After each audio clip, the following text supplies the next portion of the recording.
আপনারা নিশ্চিতভাবে জানেন একটাই ভাঙড় থেকে এমএলএ করে বিধানসভার মধ্যে পাঠিয়ে যেভাবে ভাঙড়বাসী সহ রাজ্যবাসীর চাওয়া পাওয়া অভাব অভিযোগ এই চাকরি চুরি থেকে শুরু করে এই ভাঙড়ের কৃষকদের কথা, ভাঙড়ের হিমঘরের কথা, ভাঙড়ের খাল সংস্কারের কথা, ভাঙড়ের খালের উপরে যে সমস্ত কাঠের ব্রিজগুলো আছে কংক্রিটের নির্মাণের কথা, ভাঙড়ের লাইব্রেরিগুলোর সংস্কারের কথা, ভাঙড়ের শিক্ষা কেন্দ্রের মান উন্নয়নের কথা, ভাঙড়ের শিক্ষক যেগুলো আছে শিক্ষা প্রতিষ্ঠানগুলো আছে ছাত্র শিক্ষক রেশিও মেনটেনের কথা, ভাঙড়ের উন্নত মানের স্পোর্টস কমপ্লেক্সের কথা, ভাঙড়ের রাস্তাঘাটের উন্নত মানের কথা, ভাঙড়ের নতুন বাস রুটের কথা সহ ভাঙড়বাসীর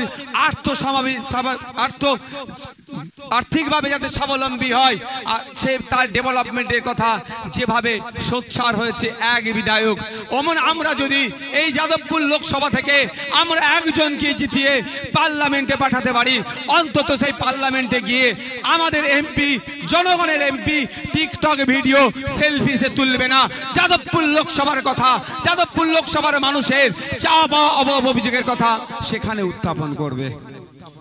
আপনারা যদি দায়িত্ব নেন, কাঁধে যদি দায়িত্ব তুলে নেন, আপনারা যদি ঐক্যবদ্ধ হয়ে বুথের দায়িত্ব থেকে শুরু করে অঞ্চলের দায়িত্ব থেকে শুরু করে ব্লকের দায়িত্ব তুলে নেন, তাহলে আমি আশা করছি যেভাবে আপনারা গতবারে আমাকে এই ভাঙড়ের মাটি থেকে জিতিয়ে আইনসভার মধ্যে পাঠিয়েছেন রাজ্যের, ঠিক একইভাবে ভাঙড় সহ বারুইপুর পূর্ব, বারুইপুর পশ্চিম, জয়নগরের একটা 6টা অঞ্চল থেকে শুরু করে এখান থেকে সোনারপুর উত্তর দক্ষিণ টালিগঞ্জ যাদবপুরের মানুষজন যদি আমাদের সাথ দেয় আর সাথ দেওয়ার জন্য আমাদের এই কর্মী ভাইরা যদি তৎপরতার সাথে কাজ করে, সমস্ত বাইনারি ভেঙে দিয়ে একদিকে বিজেপির বাইনারি, অপরদিকে তৃণমূলের বাইনারি, আর মধ্যিখানে এখানে আমাদের বামপন্থী বন্ধুদেরও কিছু মিথ্যাচার আছে, সেইটাকে মুছে দিয়ে আমরা কিন্তু আমাদের জনপ্রতিনিধিকে পার্লামেন্টে পাঠাতে পারবো, দেশের আইনসভার মধ্যে পাঠাতে পারবো।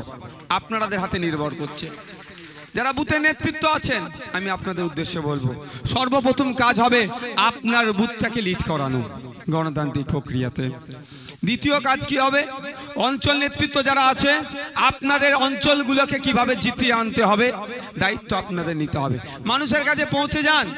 2021 সালে আমাদের নামে অনেক মিথ্যাচার করা হয়েছিল, আমাদেরকে অনেকভাবে দেখে দেওয়ার চেষ্টা করেছিল।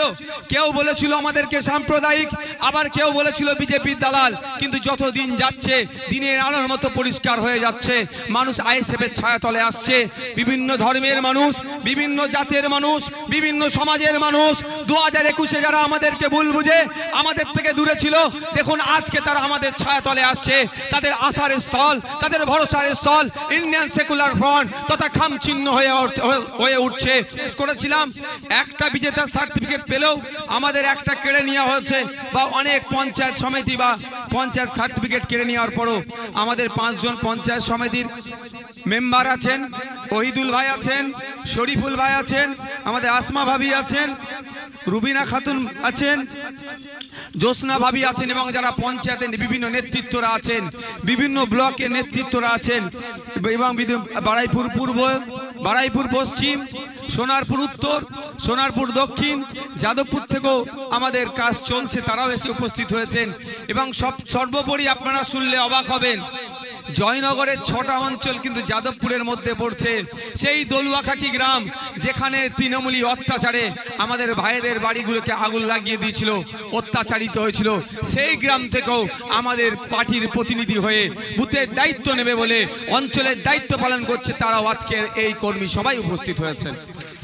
প্রত্যেককে আমি ধন্যবাদ জানাই, প্রত্যেককে ধন্যবাদ জানাই। সকলে হয়তো বক্তব্য চেয়েছিলাম মেয়ের নেতৃত্বদের বক্তব্য দেওয়ার, কিন্তু সম্ভব হয়ে উঠবে না, সময় স্বল্প। সবই এখন ইসিআর হাতে চলছে, ইলেকশন কমিশন অফ ইন্ডিয়ার গাইডলাইন মেনে চলতে হচ্ছে, নির্দিষ্ট টাইম আছে, নির্দিষ্ট পারফর্মার মাধ্যম দিয়ে চলতে হচ্ছে। সেজন্য সকলকেই মান্যতা দেওয়ার জন্য আমরা হয়তো সকল বক্তার বক্তব্য শুনতে পারলাম না। তারপরেও বলবো আমাদেরকে প্রস্তুত নিতে হবে। প্রস্তুতটা কি? যেভাবে সারা রাজ্যের মানুষ বিজেপি তৃণমূলের বাইনারি তৈরি করে একদিকে 77টা, বাকি একটা ছাড়া তৃণমূল ভাগ করে নিল বিজেপি তৃণমূল এমএলএ, কিন্তু দিনের শেষে আপনারা বুঝতে পারছেন যে ভাঙড়ের মানুষ সঠিক পথে এগিয়ে গিয়েছিল না ভুল পথে পরিচালিত হয়েছিল।